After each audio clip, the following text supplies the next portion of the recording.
নানাভাবে ডক্টর ইউনূসের কার্যক্রম ঠেকিয়ে দেওয়ার ব্যর্থ চেষ্টা। দর্শক, নেপথ্যে সেনাপ্রধান, কিন্তু রাষ্ট্রপক্ষের অনড় ঘোষণা, চূড়ান্ত ঘোষণা। দর্শক, খেলা চলছে রাজনীতিতে। আমরা তো দেখতে পাচ্ছি যে শীতের সকাল, মাঝে মাঝে সূর্য ওঠে, মাঝে মাঝে সূর্য ডুবে ওঠে না। শীত একটু কম, শীত বেশি শীত, আবার সূর্য ডুবে যায়, দিন আসে, দিন যায়, রাত আসে, এভাবে। কিন্তু এর ভিতরে অনেক খেলা চলছে। দৈনন্দিন জীবনে সকালে অফিসে যে, কোর্টে যে আমরা যে কার্যক্রম দেখি, কিন্তু পর্দার অন্তরালে এর বাইরে অনেক কিছু চলছে। গুম খুনের বিচার ঠেকাতে এখনো নানান পক্ষ নানান অপচেষ্টা করছে। আর গুম খুনের বিচার করা এটা ডক্টর ইউনূসের একটা কমিটমেন্ট, কিন্তু সেই কার্যক্রম ঠেকিয়ে দেওয়ার চেষ্টা চলছে, কিন্তু পারবে না। আর একটা বিপ্লবের মাধ্যমে হলেও বিচার হবে। চেষ্টা আগেও করেছে, কিন্তু পারেনি। এখন পর্যন্ত বিচার চলছে, সামনে অভিযোগপত্র দাখিল আছে, তাদেরকে অ্যারেস্ট করা হয়েছে, যদিও কাঙ্ক্ষিত অ্যারেস্ট হয় নাই।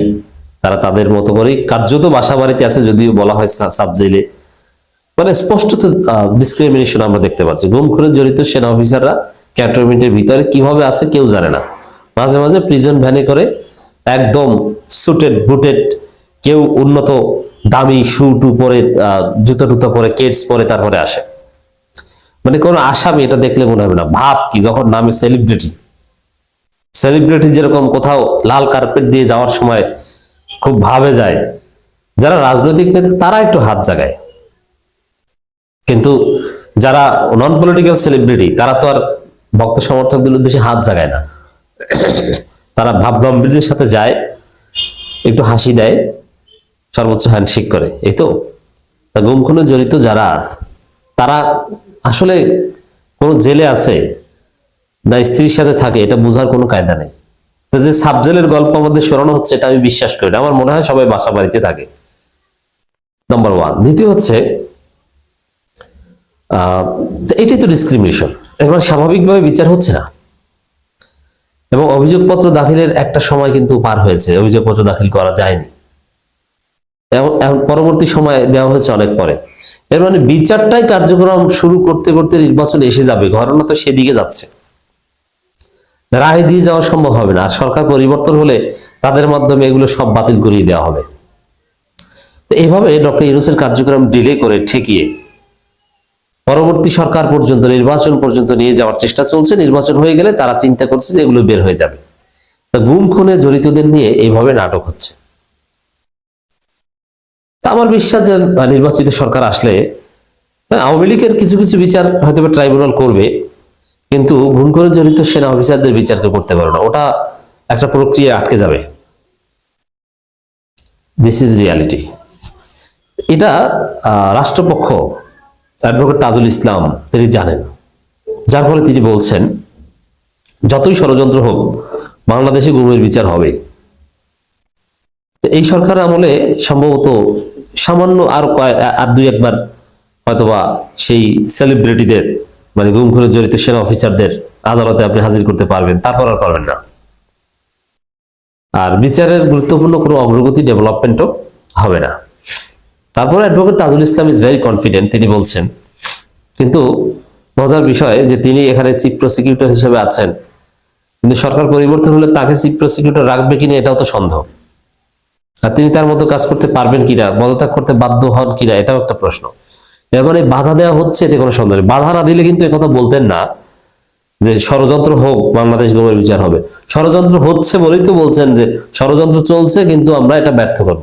তবে হ্যাঁ, এখানে আমার কনক্লুশন এটা, যে এই যে প্ল্যান, যে ইউনূস সরকারের আমলটা পার হোক, নির্বাচন হোক, নির্বাচনের পর যারা ক্ষমতা আসবে, কিসের গুম খুনের বিচার সব নাই করে দিব, না, এটা মনে করবেন না।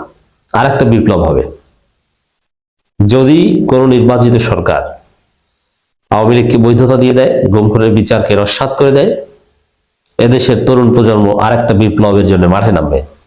কেউ ঠেকাতে পারবে না। হাসিনার আমলের মতো নৃশংসতা তো কেউ করতেই পারবে না। তাহলে আপনি বিপ্লব ঠেকাবেন কিভাবে?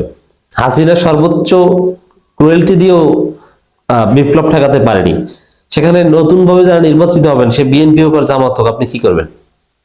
আপনি কিচ্ছু করতে পারবেন না। অতএব দর্শক, গুমের বিচার বাংলাদেশে হবে, সেটা ইউনূস সরকারের আমলে না হলো সামনে অন্য কোন ইউনূস সরকারের আমলে হবে। তা আমার হিসাব বাংলাদেশে অপটিমিস্টিক হওয়ার জায়গা এটা, যে ইউনূস সরকার যা করেছেন অনেক কিছু করেছেন, নির্বাচিত সরকার আসলে আবার আওয়ামী লীগের মতো হয়ে যাবে এটা মনে করার কোনো কারণ নেই। উল্টা পাল্টা করলে আবার বিপ্লব হবে, আমরা রাজপথে নেমে যাব। কিছু তরুণকে জীবন দিতে হবে, কিন্তু বিপ্লব পরিপূর্ণ হবে। তখন যদি আবার এরকম একটা বিপ্লব করতে হয়, আগের বিপ্লবে যে ভুল হয়েছে এই ভুল আর হবে না, তখনকার আর বিপ্লবী সরকার গঠন করতে কেউ ভুল করবে না। অতএব যারা নির্বাচিত হবে তারা জনগণের আশা আকাঙ্ক্ষা মানতে বাধ্য হবে। তবে সেটা লং প্রসেস। ইউনূস সরকার আমলে বিচারটা হয়ে গেলে খুব দ্রুত সময়ের মধ্যে হতো, আর পরবর্তী সরকারের আমলে যদি করাতে হয় অনেক কাঠখড় পেরিয়ে তারপরে সেটা করাতে হবে। তবে ষড়যন্ত্র হচ্ছে বলেই এটা chief prosecutor advocate Tajul Islam বলছেন যে ষড়যন্ত্র হচ্ছে, কিন্তু লাভ নেই, গুমের বিচার হবে। তবে হ্যাঁ, তাজুল ইসলামদের মতো এই যে তাজুল ইসলাম যে হবেই, ওরকম লক্ষ তাজুল ইসলাম আছে, তাদের কারণে প্রয়োজনে আরেকটা বিপ্লব হবে, এটি হচ্ছে আশার জায়গা। আন্তর্জাতিক অপরাধ ট্রাইব্যুনালের চিফ প্রসিকিউটর মোহাম্মদ তাজুল ইসলাম বলেছেন, গুম খুনের অপরাধে যদি একজন মানুষের বিচার করতে হয়, সেটা হবে মেজর জেনারেল অবসরপ্রাপ্ত জিয়াউল হাসান। যতই ষড়যন্ত্র হোক, যত ধরনের পরিকল্পনা হোক, গুম খুনের বিচার হবেই। হ্যাঁ, এখানে অনেকে হয়তো বা বেঁচে যাবে, কিন্তু জিয়াউল হাসান, তাকে যে বাঁচাতে যাবে সেও জনগণের ধোলাই খাবে। কোন সরকার জিয়াউল হাসানকে বাঁচাতে পারবে না। আওয়ামী লীগ আসলেও তাকে বাঁচাতে যাইবে না। যদি আওয়ামী লীগ আসবে, এটা রূপক অর্থে বলছি, আওয়ামী লীগ সরকারও যদি আগামী নির্বাচিত হয়, জিয়াউল হাসানকে বাঁচাতে তারা চাইবে না, তাহলে তার খবর আছে, বিসর্জন দিবে।